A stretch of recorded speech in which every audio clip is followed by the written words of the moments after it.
Filling out the Pokedex is a challenging task, especially the rare spawns that are exclusive to space-time distortions. Making the perfect Pokedex entries for those Pokemon seems to be an impossible task, until now.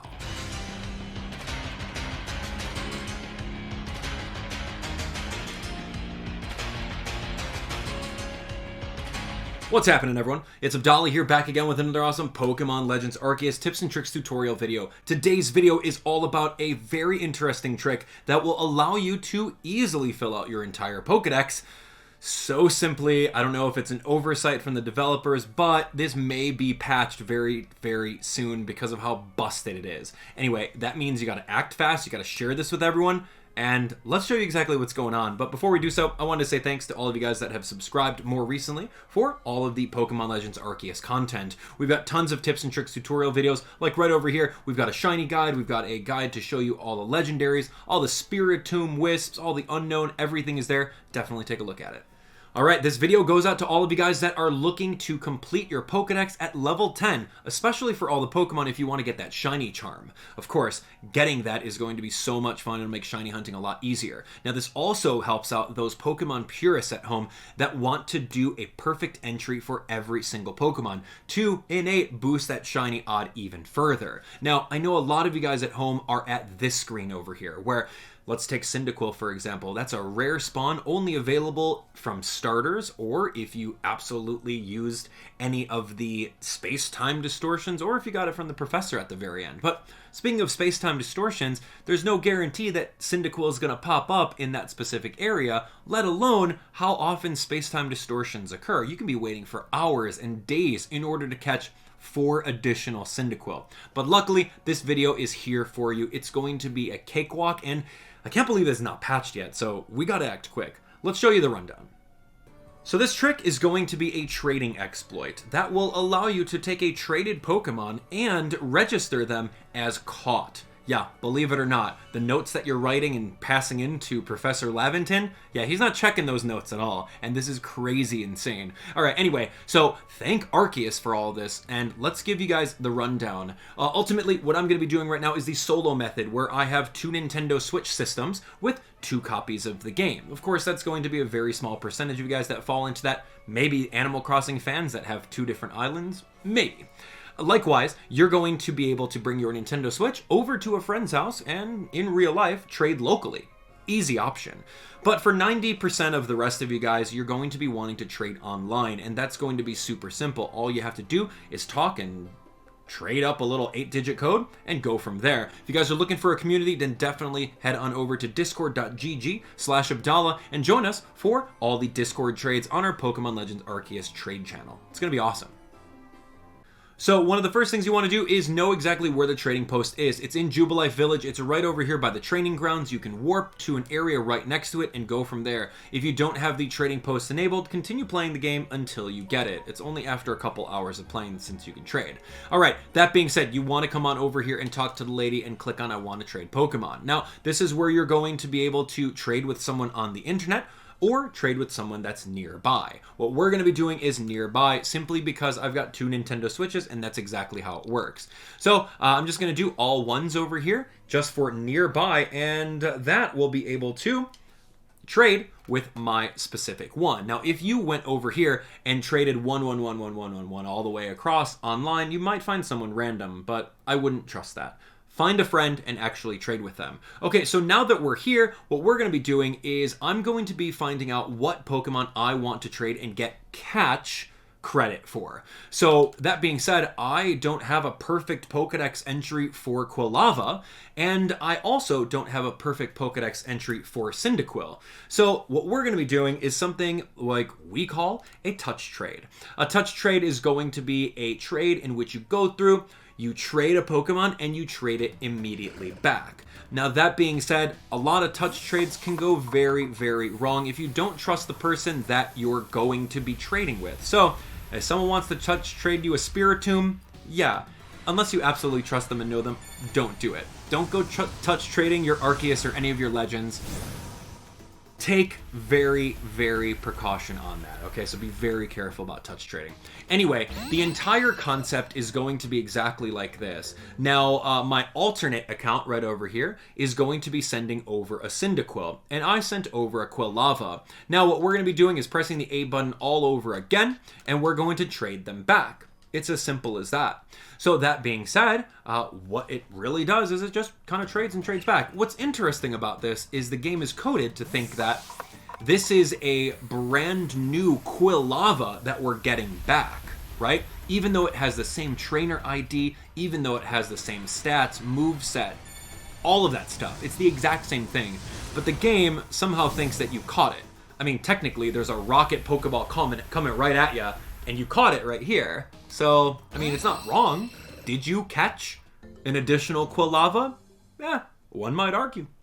Anyway, so what you have here is the Quilava. The awesome thing about that is that you can press the B button and exit out of trading Pokemon. And once you do so, take a look at the very top corner of the screen and you'll see some pop-ups. Boom.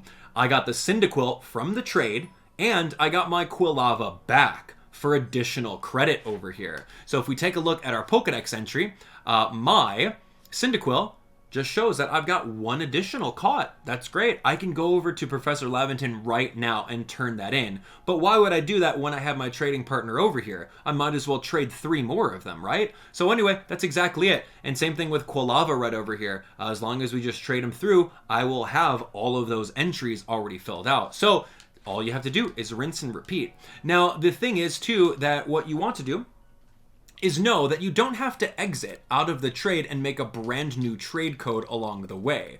All you really have to do is go through and continuously swap them, which is so insane. I absolutely love that. So you can have a mass trade fest with your best friend or a friend online and literally go through and fill out the entire Pokedex, provided that you have the patience for the entire, 1.5 to 2 minute trade. Anyway, so I'm going to go over here with the Cyndaquil. We're going to offer that up. I'm going to go over here with the Quilava. I'm going to offer that up. And we're going to do this 3 more times so that we're ready to go. And my Cyndaquil dex is going to be 100% perfected along the way. So it's as easy as that. Honestly, the entire thing from touch trading and getting your Pokemon back is around like 1:30, 1:40. And that's not a lot of time. Now, it's going to be especially helpful for a lot of Pokemon in the game, right? The entire concept of you going through and looking for a specific spawn in a specific area, and it's not there, and you going all the way back, warping to the camp, going back to Jubilife, going from Jubilife back to that area, and then going to the area where that spawn is way longer than 1:30. And there's no guarantee that that Pokemon's going to even be there, right? So anyway, this method is definitely going to save all of you guys a bunch of time if you're looking at completing this Pokedex versus just not doing so. And you want to finish out that entire catch line with all of your rare Pokemon. Anyway, what I'm going to do right now is we're going to fast forward all of this so that you guys can see exactly what I'm doing here. And we'll show you then which Pokemon are going to be the best to use this exploit on. Okay, so after doing a bunch of touch trades, all in one trade code, you can see right on top over here, we are getting credit for every single one of these catches. And that means that my entire Pokedex is going to absolutely be perfect. Oh my gosh, I'm so ready for it. And I absolutely love this. So I did a couple extra trades just for the heck of it. You can see that I got extra credit for Quilava. I got some extra credit for Cyndaquil. And if we take a look right over here this way, Cyndaquil is golden. I've got 4 tasks with unreported data. I can send it over to the professor and I'll be all set. Same thing with Quilava. I don't have to worry about catching a bunch of Cyndaquil and evolving them into that. So same thing goes with Typhlosion. If I want to be able to get all 5 of those number caught, I'm going to have to do a couple of touch trades over there. So that being said, I can head right on into the Galaxy Hall and I'm going to be able to actually preserve the Pokemon starters in Professor Laventon's office, which not a lot of you guys can say so, which is so fun. Anyway, you can see right over here that the Cyndaquil that he gives you at the very end of the game is still chilling on his berries right over this way. And likewise, the Oshawott is still here. You know why? Because I'm not going to take them out of their natural habitat away from Professor Laventon. I'm so happy about that. Anyway, so what we're going to do right now is we are going to go through all of the different Pokedex entries that I feel would benefit from this, and I'll tell you the reasonings why. Okay, so right off the bat, any of the starters is going to be very beneficial because, of course, you want to be able to leave them in Professor Laventon's office. It's the perfect town. You don't want to take that away. Anyway, so touch trading all of the starters is going to be super easy, and you don't have to worry about the space-time distortions for any of them, right? I, ironically enough, found like 3 Dartrix in space-time distortions and only 1 single Rowlet. And that's not good. That's unacceptable. Those rates are terrible. Anyway, so you want to do that with all of the starters right over this way.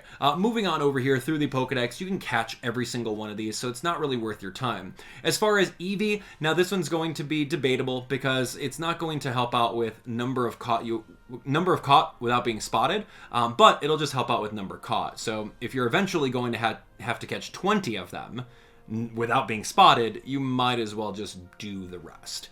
But with the other evolutions, just like Espeon, Umbreon, and Sylveon that are based off of friendship, I would highly suggest heading on over and touch trading those, because doing the whole friendship thing with these Pokemon takes a long time, and you may have 20 Eevee laying around, but you may not have time keeping them in your party and then making them more friendly towards you. So anyway, moving on over here, all these Pokemon can be caught. I would definitely say your next Pokemon that you want to touch trade is going to be Wordeer, simply because the evolution method for Stantler is using Psyshield Bash 20 times in order to evolve. So that's 20 times 5, so that's 100 times of grinding it out on the Stantler in order to evolve it into Wordeer. Definitely do the touch trade method over here. Next up is going to be Munchlax. Simply put, unless you have an outbreak, this spawn is very, very hard to get. So touch trade 10 of them and you're done. Same thing with Pichu over here. This Pokemon is so rare to find. So go through, touch trade 15 of them, and you are done. One of the most common Pokemon that a lot of people have a hard time finding is Cherubi. Yeah, I mean, you can find him in a tree next to the Alpha Lopunny, next to Grand Tree Arena. But otherwise, hey, feel free, touch trade that. And then the same concept of the Cherrim too. Like, you want to be able to help out with that. But likewise, if you're looking for the perfect dex entry, caught during daylight hours might be the snag on that. Now, any Pokemon that evolves with an item, i.e. Cleaver right over here with the Black Augerite. Yeah, you can go through and grind Graveler until they drop that at whatever percentage rate. Feel free. That's going to be a little bit easier. But Metal Coats? No, not at all. Those are hard. And unless you're going to be grinding Satchels for, 100 merit points and then turn it in for 1,400 times 5 Metal Coats? No way. Not even worth it. So, touch trade Scissor and you're done. Now, likewise with Overquill over here, what you're going to need to do in order to evolve Quillfish is use Barbarage Strong Style 20 times. Now, that's the exact same thing as Stantler. What you're going to need to do is that you're going to do that 100 times right over here for 5 entries. No way. Touch trade that and be done with it. Lilligant over here is a Pokemon that will evolve with a Sunstone. Yeah, Sunstone, they cost merit points. Or if you're lucky, you could find them in Distortions. But odds are you don't have 5 of them, so use that. Oh man, moving on, Ursaluna, one of the most annoying Pokemon in order to get in the game because the Peat Block, that item's so hard to find. Are you going to find 5 of them? Probably not. Touch trade it. Now, another Pokemon that's going to be exclusive to Space-Time Distortions is going to be Porygon and all of his evolutions. The evolution items can be found in Space-Time Distortions or use merit points on them. Ironically enough, Porygon was very common for me. I legit caught 7 of them. But of course, that's not the same case for all of you guys. He's a Space-Time Distortion Pokemon locked into there. So, by all means, touch trade him and all of his evolutions. Likewise, Gengar. You can find wild ones in Space-Time Distortions, or you can pay your merit points for the linking cable, or you can just do the touch trades because you want to be able to save that stuff. Anyway, moving on.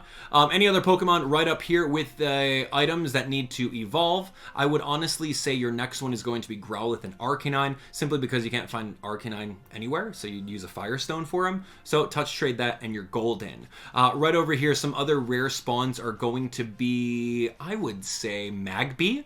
Yeah, Magby's a pretty rare spawn over in the like the lava area, so definitely touch trade that. Same thing with like all the babies and whatnot. Like they're pretty insanely rare. So one of the next Pokemon, which is really unique, and this is where I kind of found out about this, is Magnemite, let alone Light Magnemite. So if you're doing this game alone and you don't have access to trading, going through and catching 15 Magnemite in space-time distortions, let alone catching 5 of them being light, is going to be near impossible. That'll take you days to get through that RNG. So if you have someone that has a light specimen Magnemite, or if you personally have one, that's gold. Like, people will trade for that because it'll also checkmark every single time you trade it over, which is so unique. So since that's space-time distortion locked, you want to do the exact same thing with Magneton. Yeah, you're not necessarily going to catch 10 Magnemite and evolve them all. So yeah, touch trading there is going to be very, very helpful. Elekid is a rare spawn. Touch trade him. Cleffa is going to be a rare spawn as well, and it takes a long time for you to go over to the Fabled Spring in order to check. So what, 15 touch trades and you're done? Perfect. You're out of there. I would honestly say Weavile and Sneasler are definitely worth the 5 touch trades apiece, simply because of their Razor Claw. It's going to be a drop item that they'll maybe get, but are you going to collect 10 of them throughout your adventures? Probably not, and it may take you a long time. And then last but not least, arguably the rarest Pokemon in the game are going to be Cranidos, Rampardos, Shieldon, and Bastiodon, which are going to be found in space-time distortion. So 10 touch trades for all of these guys, and you're absolutely done. So yeah, it's honestly not that big of a deal, and I think that it's an interesting trick right over here. Seriously, I love it. Anyway, that's going to be it for this awesome tips and tricks tutorial video. Do me a favor and spread this around. We need a lot of people on board with doing it. And I know that you guys want to join up the Discord or find some friends online in order to trade with, in order to knock out your perfect Pokedex entries. Start with all the space-time distortions and then work your way down through the list that I talked to you guys about earlier. Anyway, you guys are the best. Thanks so much for watching. And if this video helped you out, be sure to smash that like button and share the video with a friend. Subscribe for more Pokemon Legends Arceus, and I'll see you on the next one. Take care.